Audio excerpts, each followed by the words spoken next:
Oke, Assalamualaikum.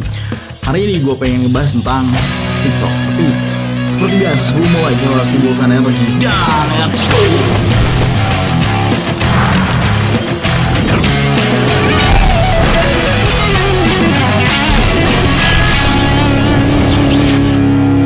Nah, gue pengen bahas tentang why Arto Dipro tidak join TikTok sampai hari ini. Sebenarnya gue tidak bisa bikin informasi dalam durasi yang sangat pendek gitu. Jadi gue juga pernah dulu di kontak sama TikTok untuk intinya berkonten di sana. Cuman memang gue pribadi memang belum sanggup aja gitu ya.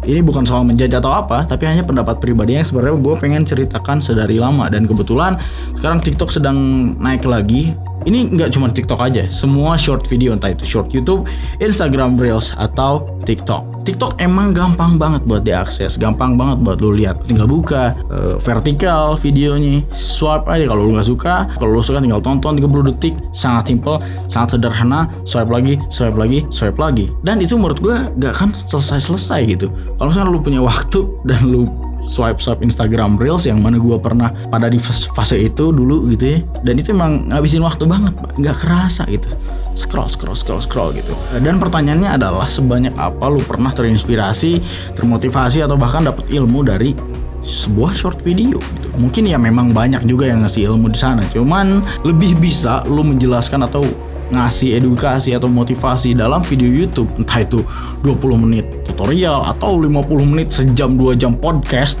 itu tetap orang-orang suka dan ditonton di YouTube. Banyak manfaat yang masuk, banyak juga value-nya. Gue rada takut nih ngomong kayak begini.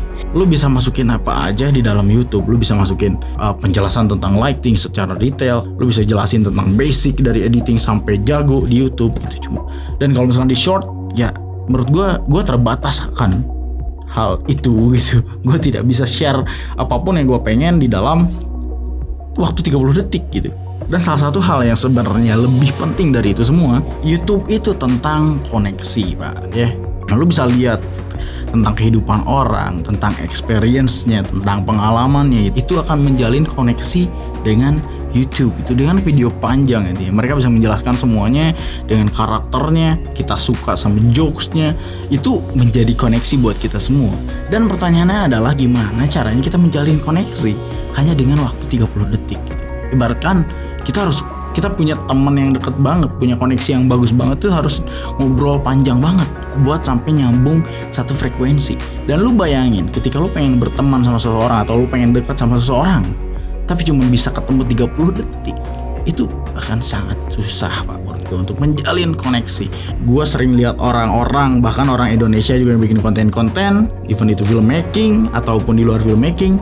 Gue tahu orang ini, gue sering lihat mukanya, tapi gue gak kenal orangnya. Ini siapa? Ya udah scroll. Ini yang bikin konten ini nih, tapi gue tidak tahu orangnya siapa. Tidak bisa meningkatkan koneksi yang lebih kuat.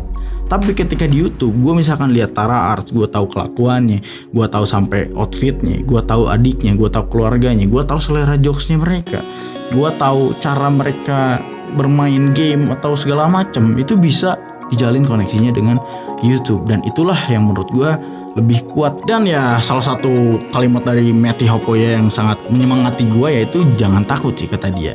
Tapi ini belum tentu benar. Dia bilang bahwa suatu hari juga orang akan bosan dengan short video. Dan YouTube itu akan terus berkembang, Pak.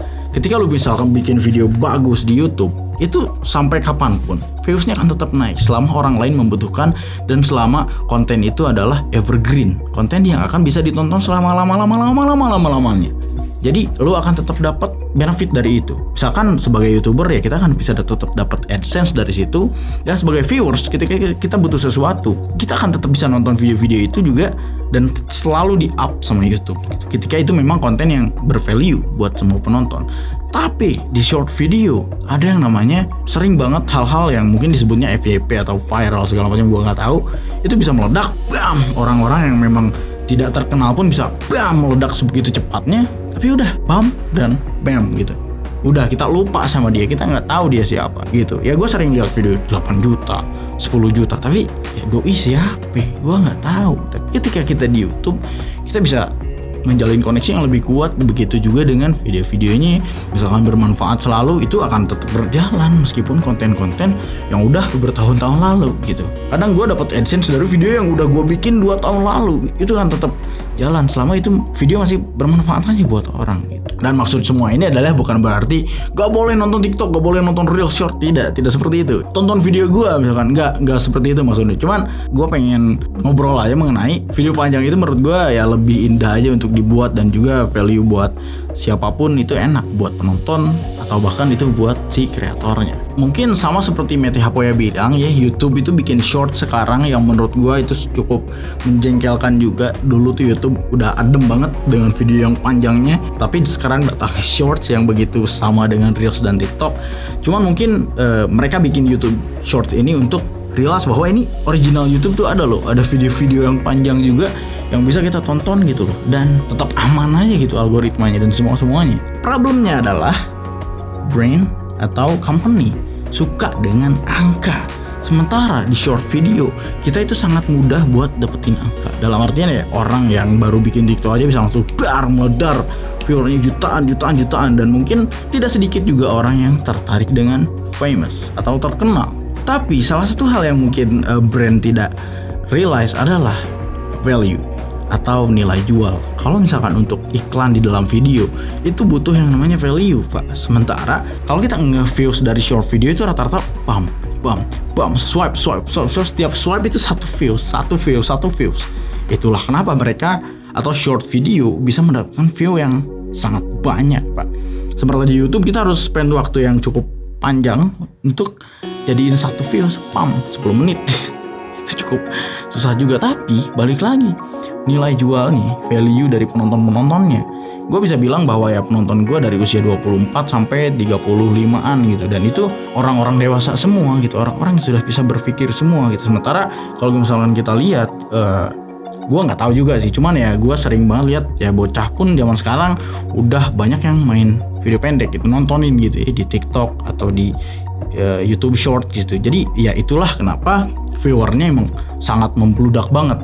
Tapi kalau dilihat lagi kembali dari sisi value atau nilai jualnya, ya mungkin gue rasa di YouTube itu lebih bagus sih menurut gue. Ya pada akhirnya gue tetap konsisten kepada quality over quantity. Ini bukan sekedar kalimat yang so idealis aja, cuman ya gue emang suka aja bikin video di YouTube gitu. Cuman ya mungkin gue juga salah ya. Mungkin TikTok juga punya value yang bagus penontonnya, ya gue tidak tahu. Mungkin gue juga suatu hari main di IG Reels lebih banyak, di Short siapa yang tahu. Tapi ya ini adalah unek-unek yang pengen gue sampaikan. Apalagi sekarang nih lagi bam banget deh yang namanya short video. Dan ya gue bukan berarti sombong atau gimana, gue emang gak bisa aja bikin video pendek gitu loh, Pak ya. Sorry banget kalau misalkan ada yang salah dari kalimat gue ya. Segitu aja video kali ini, semoga bermanfaat buat semua. Assalamualaikum and